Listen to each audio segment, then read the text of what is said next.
북위 38도선, 한반도의 허리를 가로지르는 이 선은 지리적 경계선을 넘어 전쟁의 비극을 품은 씨앗이었다.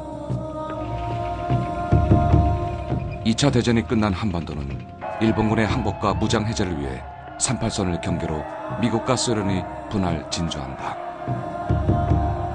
하지만 강대국의 군사적 편의를 위해 그어진 38선은 이념과 체제를 달리하는 정치적 경계선이 되었다. 북쪽에는 김일성을 중심으로 한 공산 정권이 들어섰고, 남쪽에는 이승만을 중심으로 한 재헌국회가 구성되었으며 자유민주주의를 정치 이념으로 하는 대한민국 정부가 들어섰다. 이에 유엔은 남한을 한반도의 유일한 합법정부로 승인하였다. 그러나 남북한 모두 민족 통일에 대한 열망이 수그러들지 않았다. 김일성은 무력으로 통일하기 위해 수차례 중국과 소련을 방문하여 스탈린과 모택동으로부터 남침 허가를 얻어내고, 소련으로부터는 신형 전차와 전투기, 탄약과 무기를 제공받았다.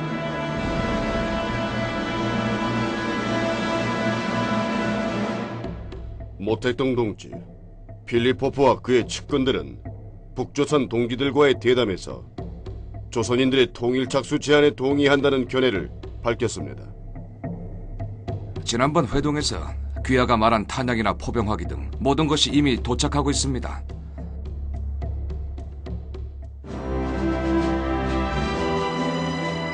당시 남한에는 북한이 남침할 것이라는 얘기가 돌아 6월 10일부터 비상경계태세에 돌입하였으나 농번기를 맞아 23일에 해제했다. 1950년 6월 25일 북한은 소련제 전차를 앞세워 38선을 넘었다. 선전포고도 없는 기습 공격이었다. 김일성이 발의하고 스탈린과 모택동의 승인하에 전쟁은 그렇게 시작되었다. 미국을 비롯한 유엔군이 우리나라를 지원하고 중공군과 소련군이 북한을 지원한 공산진영과 자유진영과의 전쟁이 시작된 것이다.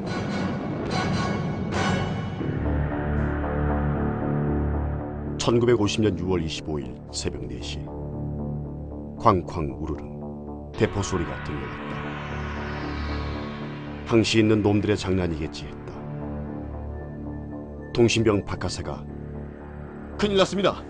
아무리 호출을 해도 본부가 응답이 없습니다. 오전 6시에야 겨우 무전 교신을 했다. 정소희님은 지금 38선 전역에서 전투가 벌어졌고 대대와도 모든 연락이 두절되었다고 했다. 그때 6월 25일만 해도 여름철이라서 4시 좀 지나면 날이 밝잖아요. 날이 밝았는데 밝으면 보니까 그다음에 우리 전면에도 인민군들이 공격을 해오더라고요. 미처 준비태세를 갖추기도 전에 북한군은 우리 진지를 향해 돌진해왔다. 당시 국군은 소련제 신형 전차를 막아낼 전차도 자주포도 없었다.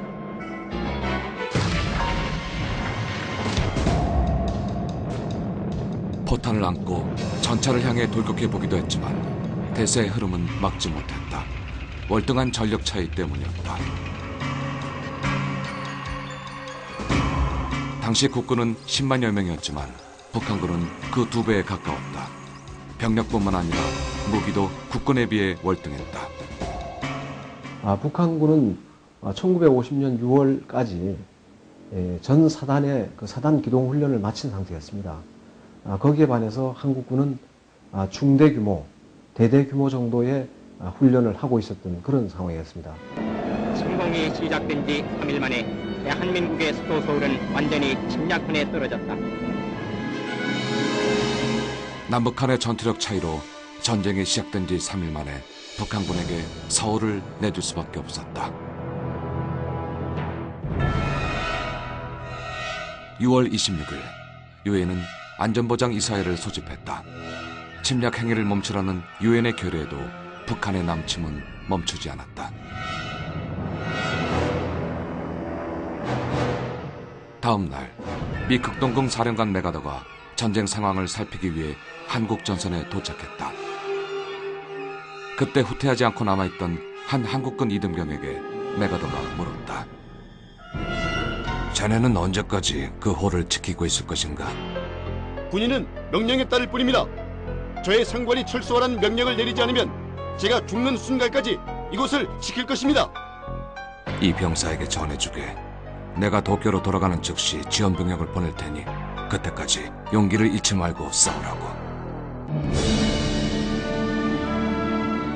그의 약속은 이루어졌다. 침략자를 응징한다는 유엔 결의에 따라 미국은 7월 5일 최초로 스미스 특수부대를 전투에 투입하고 7월 7일에는 맥어더를 유엔군 사령관에 임명하였다. 유엔 회원국 중 총 16개국의 전투부대를 이탈리아 등 5개 나라가 의료 지원단을 보냈다. 대한민국과 자유민주주의를 지키기 위해서였다. 하지만 생소한 한국 지형의 열세한 병력과 장비로는 중무장한 북한군을 막는 데 역부족이었다.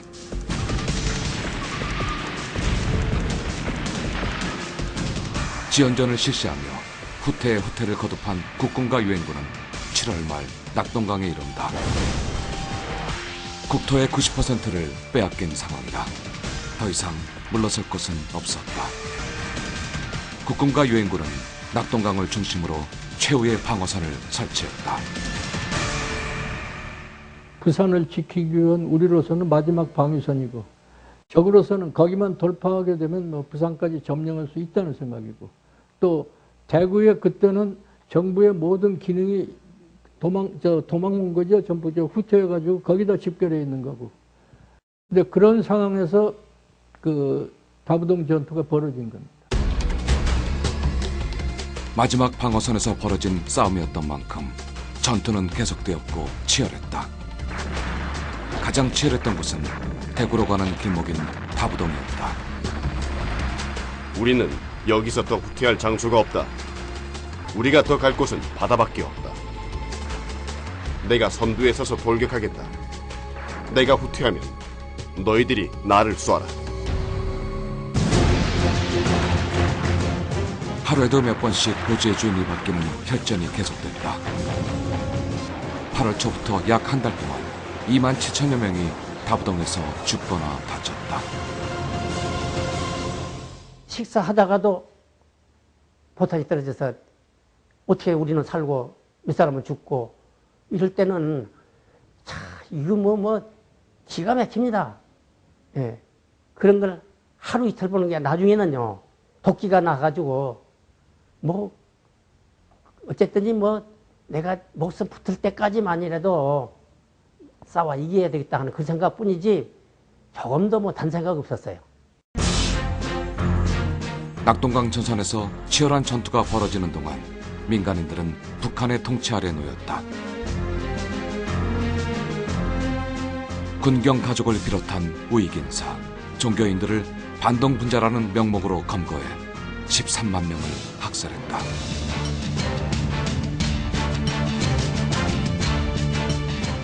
전쟁 물자를 운반하거나 도로나 다리를 복구하는데도 주민들을 강제 동원했고 40만 명의 학생과 청년들을 강제 징집해 전선에 투입시키기도 했다. 낙동강 전투가 계속되는 동안 유엔군은 북한군의 배후를 공격해 전선을 역전할 작전을 준비한다. 메가더가 제안한 상륙지는 인천이었다. 조수간만의 차가 심한 데다 수로가 협소해 최악의 조건이었던 인천. 메가더가 인천을 고집했던 이유는 무엇일까? 일단 북한에서 인천에 대한 해안 방어가 취약을 했습니다. 그래서 인천에 주둔하고 있는 병력들이 한 5천에서 10,000명밖에 되지 않았고, 그 다음에 북한에서는 볼 때는 과연 이 어려운 지역에 한미연합군, 그러니까 유엔군이 상륙을 할 것인가 그렇게 판단하지 못했습니다. 상륙작전이 시작되기 전 유엔군은 먼저 북한군과 교통시설에 공습을 가해 인천을 고립시켰다. 한미 해병대는 일본과 부산에서 출발해 덕적도 근해에 총집결하였다. 그리고 9월 15일 새벽 6시 잔뜩 구름 낀 사이로 연합군의 함포가 일제히 불을 뿜었다.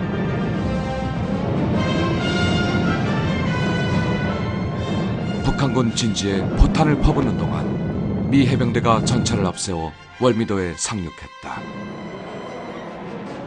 작전 개시 2시간 만이었다.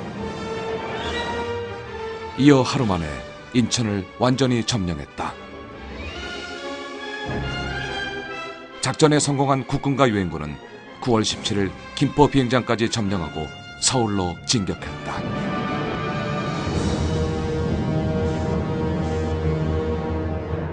그 인천 상륙 작전은 지금까지 그 아군이 수세에만 몰리고 있었던 그런 상황에서 상륙 작전이 성공해서 북한군의 후방을 차단함으로 인해서 일거에 그야말로 반격할 수 있는 기회를 조성했다는 데 의미가 있습니다.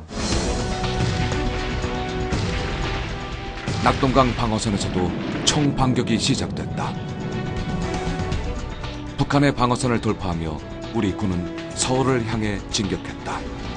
그리고 9월 28일 중앙청에는 태극기가 개양됐다. 3개월 만에 되찾은 서울이었다. 이후 우리 군은 38선을 돌파해 북진을 거듭했다. 그 임진강 건너갈 때는 저항이 아주 적었습니다. 거기를 넘어가면서 인민군이 저항선이 이제 완전히 무너졌어요. 평양까지 가는데 아주 큰 전투는 몇 가지 안 되었습니다. 10월 10일 원산에 이어 19일에는 평양에 입성했다. 그리고 10월 30일 이승만 대통령이 참석한 가운데 평양시청에선 성대한 평양 입성 환영식이 열렸다. 전선을 장악한 국군과 유엔군은 압록강과 도만강을 향해 총진격을 서두르게 되었다. 구령동 고개를 넘어서니 압록강이 멀리 보이며 희미하게 만주 땅이 건너다 보였다. 전 장병이 환호성을 올려 승리의 만세 소리가 만주 건너까지 메아리쳤다. 초산군청 계양대 태극기를 개양하면서 애국가를 부른 후 부대장의 선창에 따라 압록강 제1창 만세를 목이 터져라 외쳤다. 통일이 눈앞에 보이는 듯했다. 11월 말까지 전쟁을 끝낼 수 있을 거라 생각했다. 하지만 의외의 복병이 있었다. 중공군이었다. 10월 말 중공군은 전면적인 공세를 펼치며 파죽지세로 내려왔다. 그동안 별 반응을 보이지 않던 중공군이 전쟁에 개입한 이유는 무엇일까? 미군이라든가 한국군에 의한 북진 통일이 완성이 된다면 결국 압록강과 도만강을 사이에 두고 중국의 국경의 안전이 위협받는다고 판단했기 때문이죠. 1950년 11월 함경남도 장진호에서는 미군이 역사상 가장 고전했던 전투가 벌어졌다. 북한의 임시 수도인 강계를 향해 진격한 1만여 명의 미군. 하지만 그들을 기다리고 있던 것은 혹독한 추위와 곳곳에 숨어있던 12만 규모의 중공군이었다.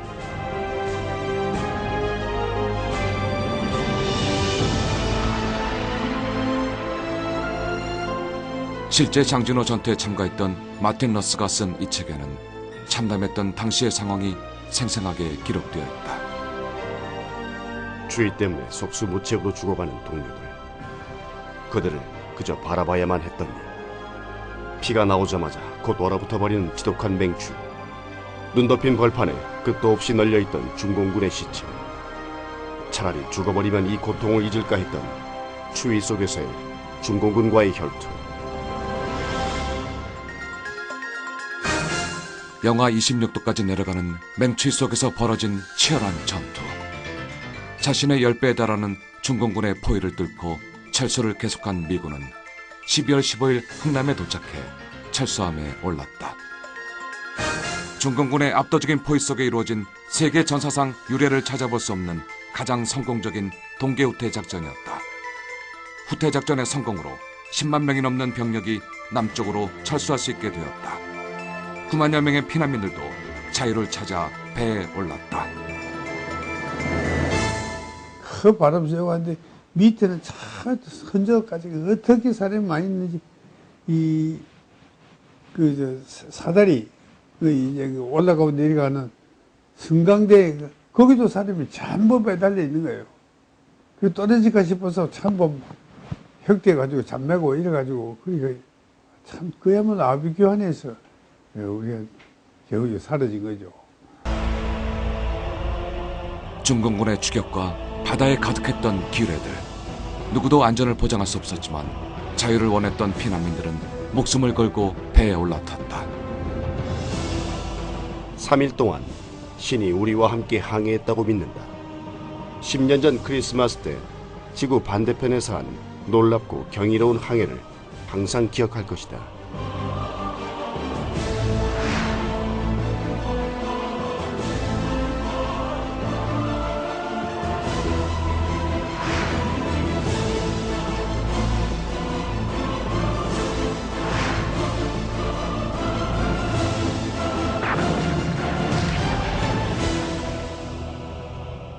(1월 4일) 국군과 유엔군은 중공군과 북한군의 공세에 밀려 다시 서울을 내주고 만다. 일사후퇴 이후 38선 부근에서 일진일퇴를 계속하는 사이 1951년 7월 휴전회담이 시작됐다. 유엔군은 더 이상의 유해를 막기 위해 회담에 응했지만 북한의 생각은 달랐다. 그들은 휴전회담을 이용해 전력을 회복하면서 이후 공격을 준비했다. 양측의 이해관계가 첨예하게 대립하면서 회담이 중단되는 사태가 빈번하게 일어났다.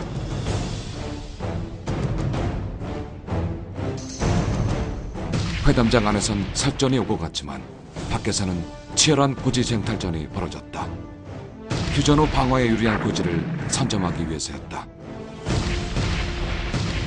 전쟁이 막바지로 치닫던 1952년 10월 6일 강원도의 한 고지에서는 열흘 동안 주인이 24번이나 바뀌는 치열한 전투가 벌어졌다. 포탄 27만 발이 비처럼 쏟아지면서 산등성이가 하얗게 벗겨져 흰말처럼 보였다는 백마고지. 이곳이 왜 그토록 중요했을까?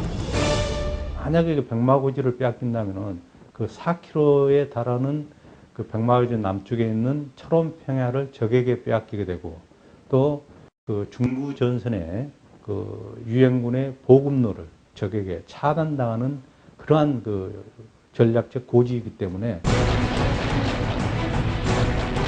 밤낮없이 빗발치는 포탄과 수류탄들, 그리고 사투를 건 백병전이 계속되면서 해발 395m 고지가 1m나 내려앉았다는 얘기가 나올 정도였다.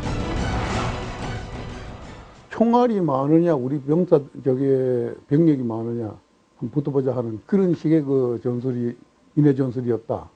횡대로 쭉 써가지고 그냥 이렇게 올라오는 거예요. 횡대로. 그래서 여기서 이 뭐 기관총 같은 걸 그 쏘지 않습니까? 이러면 옆에 있는 사람이 퍽퍽 쓰러지는데도 인사불성이 돼 있으니까 술을 먹고 인사불성이 돼서 그냥 올라오는 거예요. 그대로. 중공군은 나팔을 불고 꽹과리를 치는 등 심리전을 병행했다. 제일 앞에는 나이 어린 보기에는 소년병 같은 애들이 그 수류탄만 손에 들고 올라오고 그 뒤에는 동료부대라 해가지고 그 저게 올라가는 것을 안 올라가면 뒤에서 총을 쏘고 하는 그런 그 병력이 따라 올라오고 그 뒤에는 깡가리 애들이 올라오면서 치열한 공방전 끝에 우리 군의 승리로 전투는 끝났다. 중공군은 1만여 명의 사상자가 발생했다. 이 승리 뒤에는 적진을 향해 육탄 공격을 감행한 3명의 용사가 있었다. 강승우 소유와 오규봉 안영건 하사. 이들은 포탄을 몸에 묻고 중공군 진지로 뛰어들어 산화했다. 이로써 막혔던 적진을 뚫어 최후의 승리를 거두게 된다. 국가가 있어야 된다 하는 것을 국민들이 알고 있었고 19살 먹고 중대장을 하면서 병사들은 전부 40살 이상이니까 우리 아버지 빨이죠. 그만큼 그 병사들의 심리 상태는 뭐냐 하면은 나라와 국가를 지켜야 된다 하는 것은 뭐 철저했으니까 그 저희들이 전투를 할 수 있었지 않나 이렇게 생각합니다. 힘들게 되찾은 나라를 또 뺏길 수 없다는 일념 하나로 싸운 3년여의 시간. 최후의 순간까지 그들은 싸우고 또 싸웠다. 그리고 1953년 7월 27일 휴전회담 개시 2년 만에 판문점에서 휴전협정이 체결됐다. 세계 역사상 가장 긴 휴전회담이었다. 회담을 통해 얻은 것은 전투행위를 일시적으로 멈추는 것에 불과했다. 서로를 향한 총성은 멈췄지만 전쟁은 끝나지 않은 것이다. 3년하고도 한 달이 계속된 전쟁은 아무런 기약 없이 정전 상태로 들어갔다. 승자도 패자도 없었다. 북한 독재자 김일성의 무모한 남침으로 전쟁이 일어난 3년 1개월 2일 동안 한반도의 80%가 전화에 휘말렸다.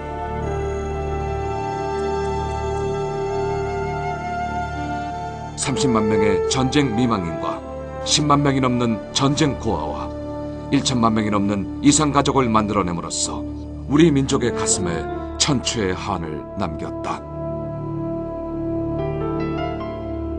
그렇게 씻지 못할 전쟁의 상흔을 안은 채 남과 북은 서로 다른 길을 걸으며 60년의 시간을 흘려보냈다.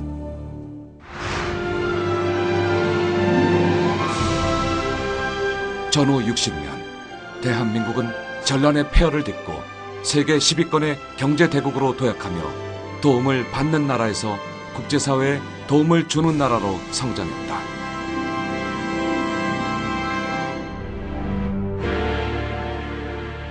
하지만 북한은 선군 정치, 강성 대국으로 전쟁 중부에 광분한 결과 전 인민이 빈곤에 허덕이는 지구상 최악의 인권 탄압 국가가 되었다. 그동안 북한은 1.21 청와대 습격 사건을 비롯한 아웅산 폭발, 제1, 2 연평해전과 천안함 사태 등 끊임없는 무력 도발과 테러를 자행하고 핵무기까지 개발하고 있다.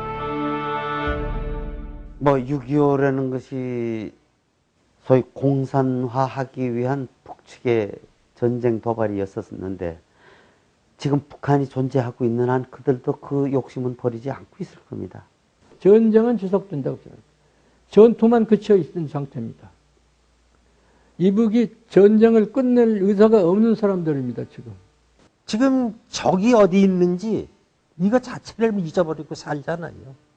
6.25를 통해서 전쟁이라는 게 얼마나 비참하고 전쟁이 있어서는 안 되겠다는 그런 의식을 우리 젊은이들 좀 가져줬으면 하는 것 간절히 바라고 싶습니다. 멈췄던 포성이 다시 이 땅을 뒤흔들지 않도록 그 참담한 역사를 되풀이하지 않기 위해 우리는 60년 전 그날을 기억해야 한다. 부모와 형제, 내 가족을 지키기 위해 목숨 걸고 싸우다 죽어간 선열의 혼 위에서 알지도 못하는 나라, 한 번도 만난 적 없는 우리를 위해 싸우던 이웃나라 장병들의 희생 위에서 우리는 오늘을 살고 있다.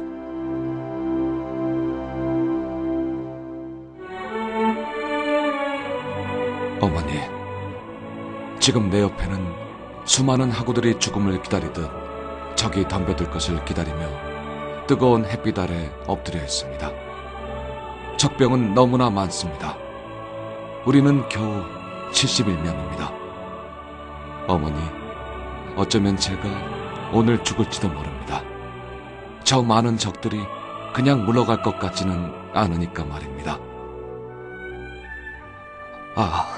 놈들이 다가오고 있습니다. 살아서 다시 쓰겠습니다.